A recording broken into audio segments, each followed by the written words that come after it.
i ekuilibrit moral dhe identitetit shqiptar. Këtu, Enver Hoxha është një jeniçer i stalinizmit. Pranimi i partive të tjera do të thotë dorëzosh çelësat pushtetit popullor. Nexhmia Hoxha. Pjesë e setit të agjenturës. Nexhmia Hoxha. 25 maj, ngriuni luftoni për vendin tuaj, moto e Bill O'Reillyt për dhe Focus TV. Janë 7 kandidatë që mund të jenë president në vitin 2028. Kryeson J.D. Vance, Mark Rubio, Don Jr., DeSantis, është sekretarja e Homeland Security në OEM, por dhe guvernatori i Virginias, Youngkin, i cili është guvernator në një shtet blu. Nga këta, personi që nuk dua është Don Jr., i cili bashkë me Kushnerin janë vetëm për pazare të ndyra, ka qenë në Vietnam për të marrë Sazarin e Vietnamit, ka mbështetur Vučić, pra është anti-shqiptar. Nuk besoj se do të ketë shans. Fëmijët e Trumpit janë përkthjelur, gjatë kohës që Trump ishte president mandatën e parë, humbën rreth $2 miliardë, kërkojnë të fitojnë sa më shumë të jetë mundur me këtë mandatën e dytë. Çfarë do të ngjasë me Shqipërinë? Përse Departamenti Amerikan i Shtetit vazhdon të jetë i akullt, i ftohtë ndaj fitores madhështore të zëqineve të Ramës? A do të kemi një paralele si në vitin 96? Vështirë. A do të kemi një hearing si në vitin 91, kur kundërshtuan haptas vjedhjet e Partisë Punës? Nuk e di. Kur vinte James Baker në Tiranë në vizitën madhështore, teksa takonte Ramizalini, thotë ketë fala nga presidenti Bush. Pra ishën të gatshëm të bashkëpunonin dhe me ish komunistët. Por hearing pastaj i spostoi, i largoi dhe triumfoi via e Jesse Helmsit madh. Ambasador Baleta më ka dhënë letrën që Jesse Helms i dërgonte Ronald Reaganit për të mos lejuar ariu në Rus të dilte në ujërat e ngrohta në Adriatik dhe të një bashkim të Shqipërisë me Kosovën. Kjo është via e konservatorëve real amerikan, por jo e presidentit Trump. Në zgjedhjet në Shqipëri, unë gabimisht kam thënë që në Ballkan vjedhin zgjedhjet, jo, zgjedhjet vjedhin në Shqipëri. Se sa është marzhi i vjedhjeve, ju takon juve, atje nuk mund të flasësh nga këtu. Unë mund të flas që vota e diasporës është manipuluar. Këtë e them me bindje.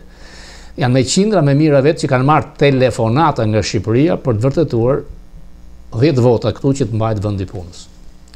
Në qoftë se PD-ja do të kishte 20 kandidatë si Ali Mehmeti, 10 si Tabaku dhe 10 si Murizi, fitoria ishte e sigurt. Listat ishin skandaloze për demokratët nga la. Ky sistem solli lapajn, shejajn dhe qorri. Me sistem tjetër këta nuk hynin kur. Çfarë sjellin demokracisë? Nuk kanë asnjë forcë, vetëm kanë kafshuar mundësinë e opozitës të vinte në pushtet. Nuk kemi pse të kemi sistemin zgjedhor të Spanjës. Spanja e bën që të heqi Baskët. Çfarë heqim ne? Në qoftë se sistemi është majoritar, do të kesh Gjingjon, ai Ndoja, Zeqine, pra është një cejtnot të madh. A duhet kemi një elit politike? Duhet. Zëra pa fund që Berisha të japi dorëheqjen. Ai që është antar i kryesisë i asaj partie dhe Këshillit Kombëtar ka të drejtë bëj këtë pyetje, tjerët jo. Edhe Rama s'ka dhënë dorëheqjen kur ka humbur herën e parë. Hap kutitë se largohu, ja rruat. Personalisht jam për mendimin që partitë partijake të mos jenë parti zbori, siç ka qenë Partia Punës. Nuk është kryetar partia Trump, nuk ka qenë kryetar partia Obama, ja kam thënë.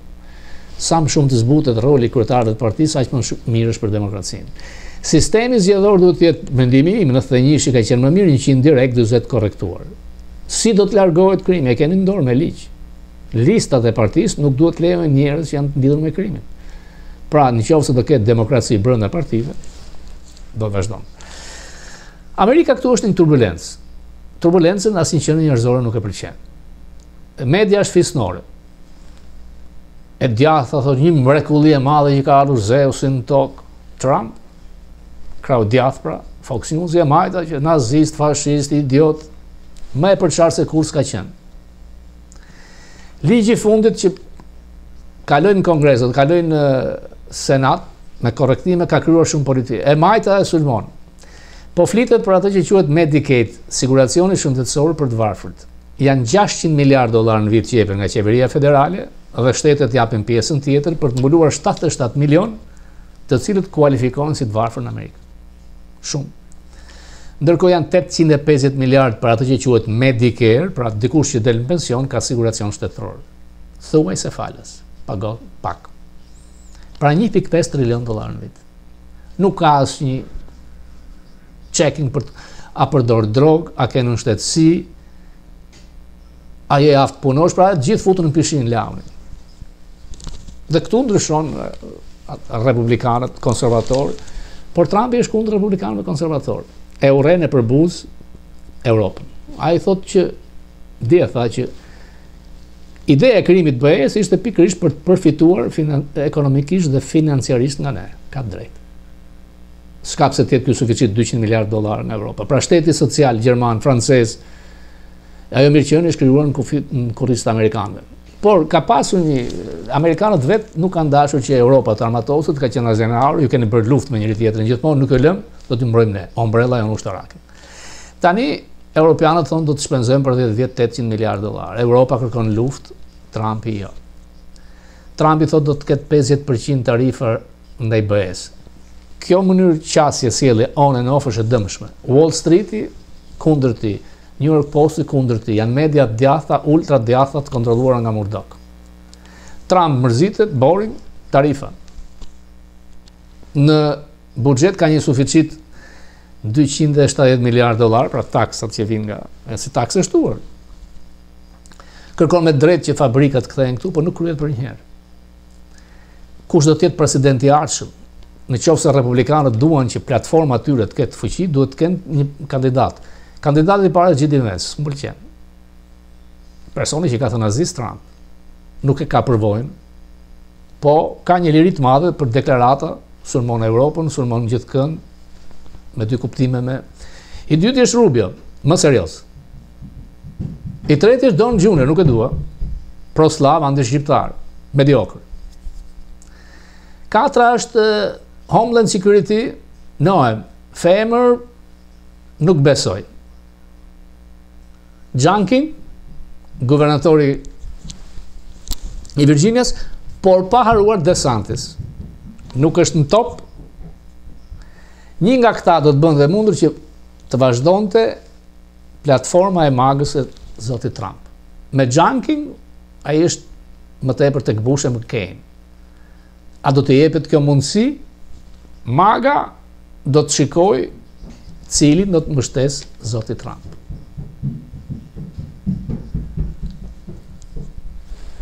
Në fund do të kem nga arkivi pjesë nga fokusi edhe një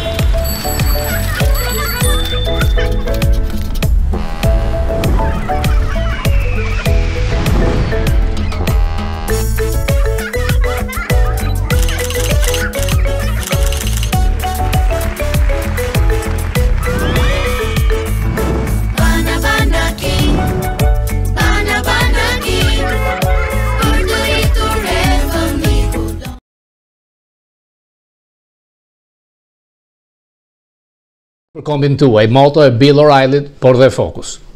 Kashef Patel, drejtori i FBI, ka vendosur që FBI të mos ketë zyra qendrore tek ndërtesa Hoover, një ndërtesë e cila në fakt kishte probleme në konstruksion dhe administrata Biden kishte vendosur më parë. FBI ka 35.000 deri në 37.000 vetë. Zyrat qendrore 1.500 nuk dihet se ku do shkojnë dhe ato ta ketë më qendrën në Washington.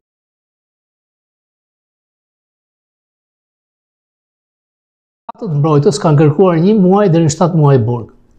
Tek vendimi i gjykatës, e cila ka përdorur 2 gjyqe të tjera si precedent për dënimin, është falsifikimi, mos deklarimi i parave kesh të marrë nga personi A.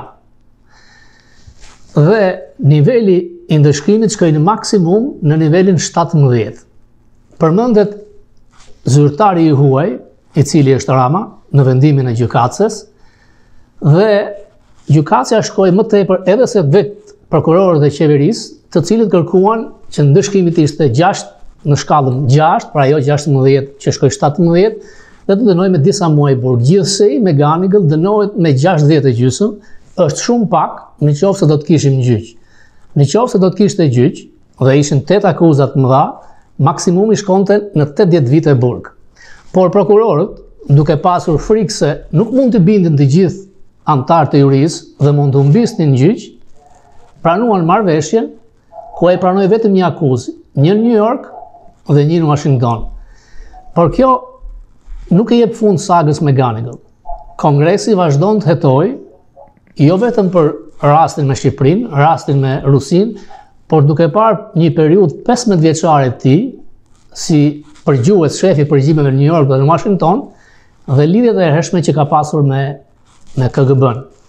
Problemi është që ky është ngatruar në lojën politike amerikane, është tek dosja e Trump, por ka lidhje dhe me djalin e korruptuar të Hunter Biden dhe lidhje me Duchkën. Duchka është kryesori i korrupsionit që përfaqësohet me lidhjet e Ramës dhe me amerikanët.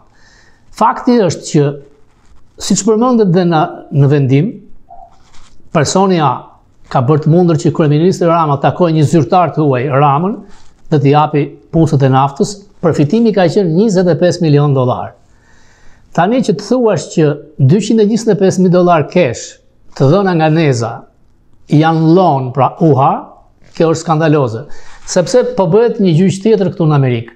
Prokuroria që ka hedhur në gjyq në Georgia Trump ka punësuar të dashurin e saj, të cilin e ka paguar $750,000 për të kryer hetimet ndaj tan. Kanë shkuar me pushime luksoze dhe ajo thotë që e kanë bërë pagesën në cash. Pse do të dalte kjo? Atëherë i tha avokatin, na trego të dhënat nga banka, si e ke tërhequr këtë sasi cash. Edhe Neza, në qoftë se i ka dhënë 2 herë cash, një herë i filmuar në garazh makine, duhet të dërgoj përpara prokurorëve të dhënat e bankës. Sepse këtu kemi me pastrim parash, por amerikanët, prokurorin mbetën vetëm tek dënimi një akuzë thjesht për të quajtur fitore për prokurorët, dhe drejtorit e FBI-t janë bërë shpesh pyetje në Senat, e kemi dhënë tek MCN-ja, që çfarë ndodh? A do të ketë hetime të mëtejshme ndaj tij? Fakti që ai pati 7 orë takime me 7 krerë të inteligjencës amerikane flet për diçka më shumë. Unë mendoj që Dumani e ka marrë dosjen. Jo rastësisht e ka thirrur 6 orë personin A, Neza, i cili vite më parë ka pasur dhe një arrestim nga FBI dhe mbase aty ka nisur lidhjet e tij me këtë organizatë të madhe, por është e pa kuptim, siç del dhe tek vendimi i gjyqit, lidhja e tij me McGonigal. Robert, po kryeministri Edi Rama, ku implikohet në këtë dosje? Kryeministri Edi Rama është der për të paguar, pra ai përmes Nezës i ka kërkuar puset e naftës, përfitimi $25 milion, dhe nuk është rastësi që disa ditë më pas është bërë pagesa në cash. Unë kam pasur, do ta gjej në arkive, kemi dhënë tek Fokus të MCN, një zyrtar i lartë i CIA-s që thotë McGonigal është paguar nga qeveria shqiptare. In Washington charges him with accepting $225,000 at least from foreign governments, including those of Albania and Bosnia, in return for doing official acts for them while he was still in the FBI, which is obviously criminal. Sepse McGonigal duhet ta ketë ditur që në ambasadën ton, amerikanën në Shqipëri, ka një përfaqësues të FBI, ka një shef stacionit CIA-s. Pra çdo gjë është mbikëqyrur dhe fillesat e hetimeve kanë nisur pikërisht nga një përgjim në Londër, ku ai është takuar me oficerë të spionazhit rus. Rama ka përgjime në dosjen 8000 faqe, ka shumë përgjime. Ka takime në Washington, ka takime në New York, dreka, darka, dhe Rama ka dashur që me McGonigal të ndërtonte një agjenci të madhe kundër korrupsionit, dhe si shef të vendoste McGonigal. FBI i tha McGonigal stop, mos u merr me këtë problem. Akuza tjetër për gjyqin hetimet e stisura ndaj Muzinit dhe ka filluar nga fuga, nuk del tek vendimi. Por kjo nuk ndalon Dumanin, sepse dëmi më i madh ekonomik është bërë në Shqipëri. Ai ka drejt ta pyes me letër porosi McGonigal, të marrë dosjen hetimore, e cila është 8000 faqe, dhe ligjërisht do të marrë dhe atë që do të nxjerrë gjykata. Na është thënë që transkripti plot, ne si media huaj, mund të na jepet nga fundi marsit ose në prill. Përgjithë, a vazhdon hetimi në Kongres për këtë çështje? Po. Kongresi, sidomos republikanët, me shpresë ta marrin përsëri mbas nëndorit, por deri në nëndor Jim Jordan ishte i ashpër, ka thirrur disa në oth për të betuar atje dhe unë besoj që është i ndërlidhur dhe me Hunter Biden, sepse Hunter Biden, sipas hetimeve të Kongresit, ka pasur një informator të FBI, i quajtur Ciklopi, 99% është pikërisht McGonigal. Këtu luan një rol shumë të madh edhe Duçka, i cili bën lojë dy fishe, është përdorur, dhe për mendimin tim, McGonigal është shitur tek FBI nga personi A, nga Duçka edhe nga Rama. E kemi thënë disa herë, Rama u ndalua për një intervistë vullnetare në New York. Se çfarë kanë thënë, kjo është ndosje voluminoze. Fakti që Dumani e ka thirrur 6 orë një në shtetet shqiptar amerikan Nezën, 6 orë në prokurori është shumë. Nuk është thjesht i dhe $225,000, i dha 2 herë. Pra në 6 orë, Neza mund të ketë dhënë shumë informacion. Fakti është që me një letër porosi mund të thirret edhe ai. Por nuk ka mbaruar nuk ka mbaruar për Duçkën dhe për Nezën, sepse një informator për shembull që ishte tek hetimet e mëdha të Bidenit u arrestua përpara 2 ditëve për dëshmi të rrem. Pra, me informacione të reja dhe aq më tepër koleg të FBI të McGonigal, i cili ka pasur një karrierë të shkëlqyeshme, nuk ja falen një informator të ulët si ai ose Duçka. Bëja. Ajo që doja të thoja është se sekretari Blinken e quajti zoti Rama një kryeminist shumë të mirë. A jep kjo imunitet zotit Rama që të shpotojmë nga talashet me drejtësi? Jo, sepse Blinken është njëke për veten. Blinkeni ka folë në mënyrë diplomatike, nuk i takon Blinkenit një herë që të i vërë nota për një qeveri, sepse raportet vjetore të departamentit të tij janë skandalozë ndaj Ramës.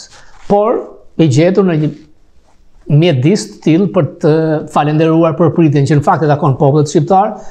Imuniteti i Ramës është që duke qenë kryeministër nuk e arrestojnë dhe nuk e thrisnin në gjyq nëse të kishin gjyq. Por dhe Rama nuk do të rigjë tjetër. Fakti që e ndaluan tregon që monologjet e zotit Blinken nuk kanë shumë rëndësi. Unë kam thënë që dyshja më e keqe në diplomacinë amerikane është Blinken-Biden. Jo se e them unë, e ka thënë McCain, e ka thënë Kongresi. Dhe Blinkeni dështoi Departamenti i Shtetit po të marrim Open Balkans duke kaluar tek procesi i Berlinit. Vizita e Blinkenit, do të thoja, më shumë ishte një qoke e ish ambasadores amerikane në Tiranë, Jurikim.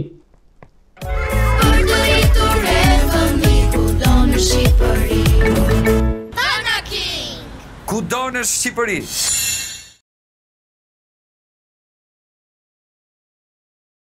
Pra do të largojmë Deep State. Nga ana tjetër, 1/3 e forcave të FBI-t është tek zyrat field office e Washingtonit. Nuk është se Washington DC ka 1/3 e krimeve të Amerikës, por pikërisht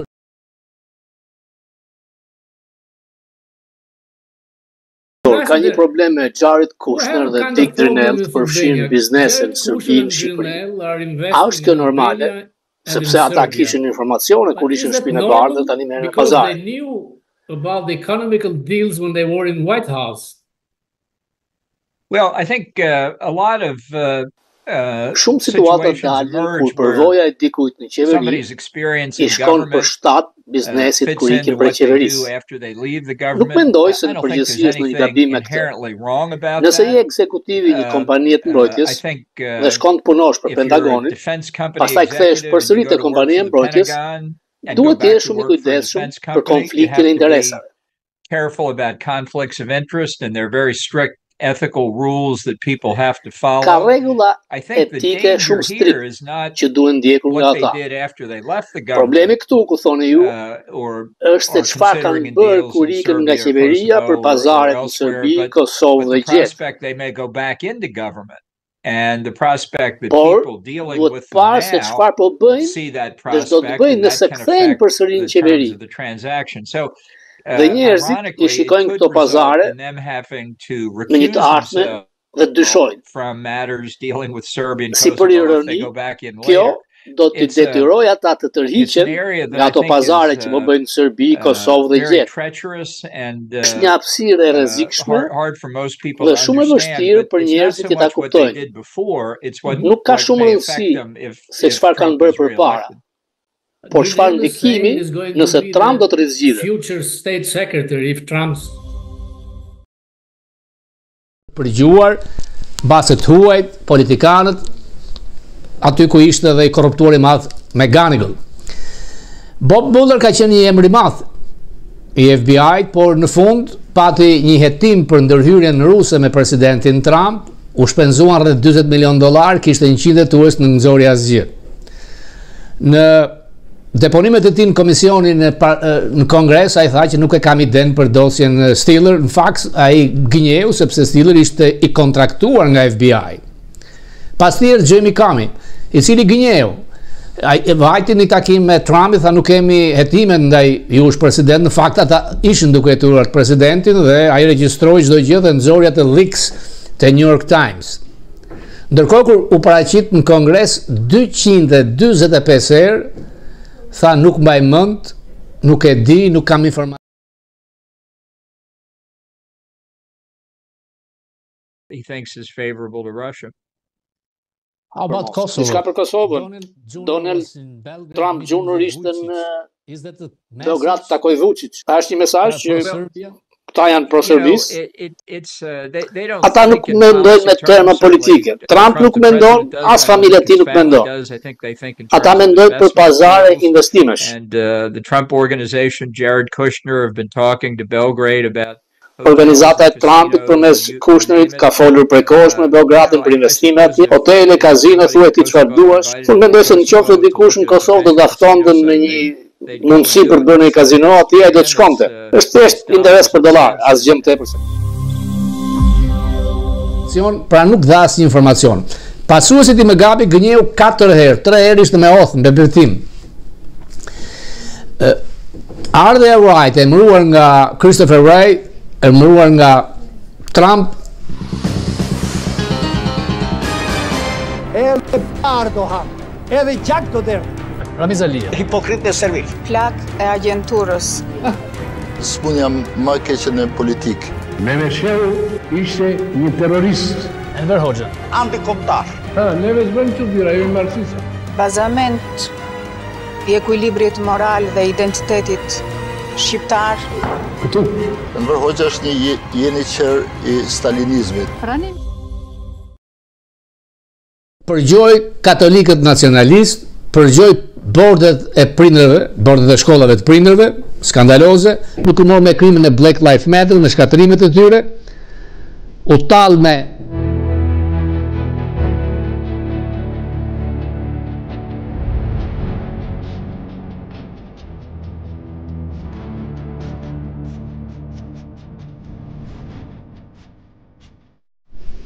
atentatin ndaj presidentit Trump, ndërkohë që shumë punonjës lartë të FBI-t u pushuan nga puna sepse u kapën mesazhe që talleshin me presidentin dhe kandidatin Trump do të jetë fundi i botës, siç thoshte edhe Edvini, lideri global, vllai i pjeprit italisë. Pra FBI ishte në disarray. 99% e FBI-t janë njerëz ndershëm, por ajo kupola politike është e korruptuar. Kami me mesazhin 86-47 për vrasjen e Trump, ai ka një novel tani ku personazhi kryesor është një ultranacionalist i djathtë, personazh celebrity, mbase e ka për Trump, nuk besoj se do të dënohet, por Kashjap Patel vetë është në një pozicion të vështirë sepse nuk ka zbatuar urdhrin ekzekutiv të zotit Trump për dosjen ruse dhe McGonigal. Don Bongino nuk e ka aftësi, nuk e ka përvojë një polic në Secret Service, një podcast kalonte nga të gjitha fantazitë e mëdha, madje i thoshte në podcastin e tij që Epstein e kanë vrarë në një deklaratë që patin Fox News ajo, ai ka vrarë veten. Kjo i ka çmendur pasuesit e magës.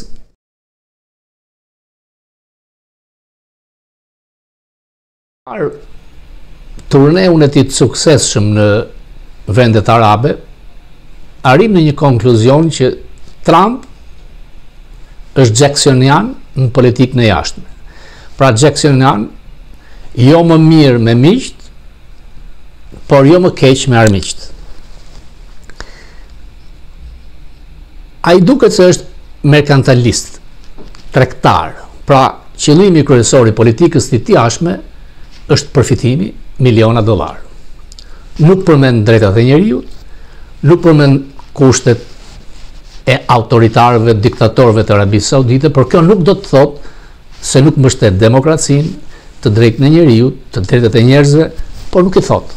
Sepse kërkon që të angazhohet në tregti, në përfitime me miliona dollar, por u pa qartë që ka vënë në trys në Iranin, i ka dhënë një mësim Netanyahu dhe duket se do të bëjë një paqe me në Ukrainë.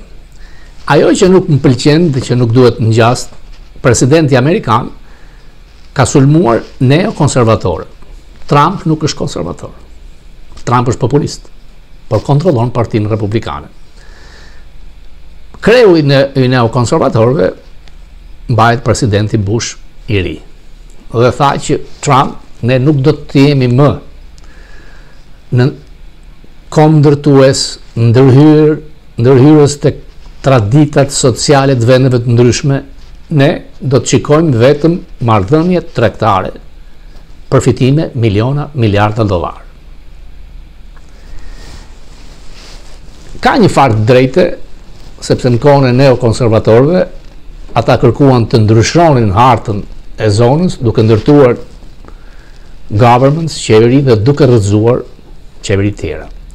Ndaj qasja e departamentit amerikan nuk ka si del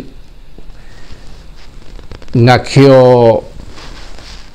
doktrinë e Trump, edhe pse ai thotë që nuk varet nga projekti 2025 i Heritage Foundation, shumë njerëz që kanë përpiluar këtë projekt djathtë kanë marrë pozicione.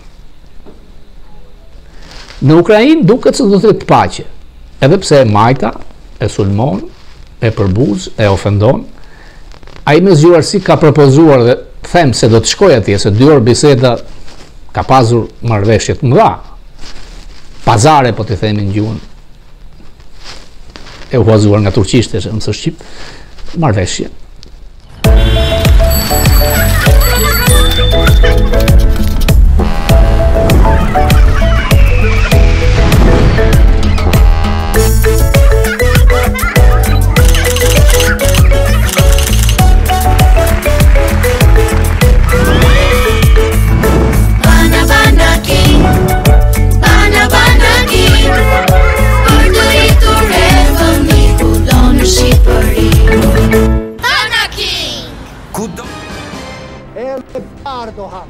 Edhe gjak do derdhë.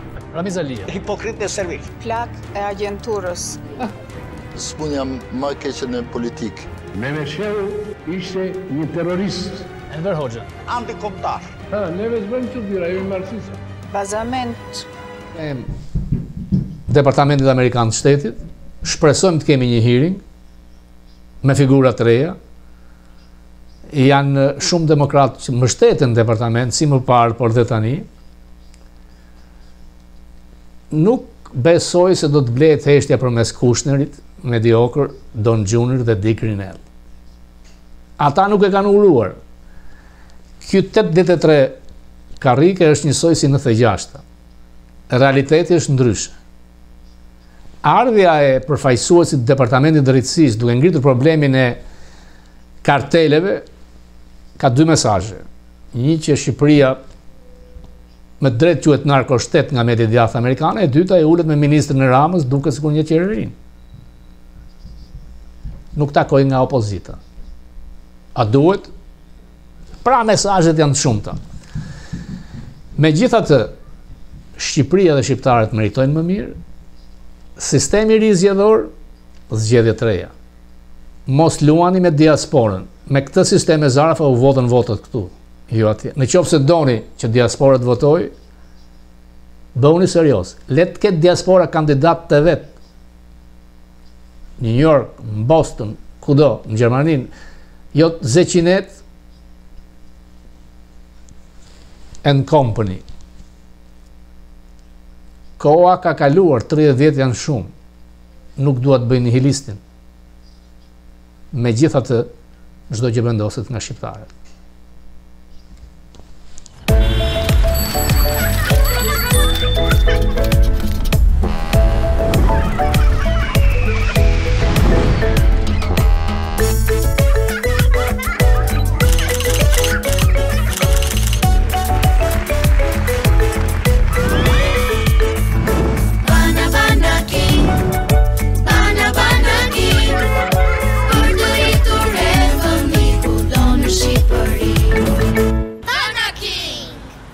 në Shqipëri.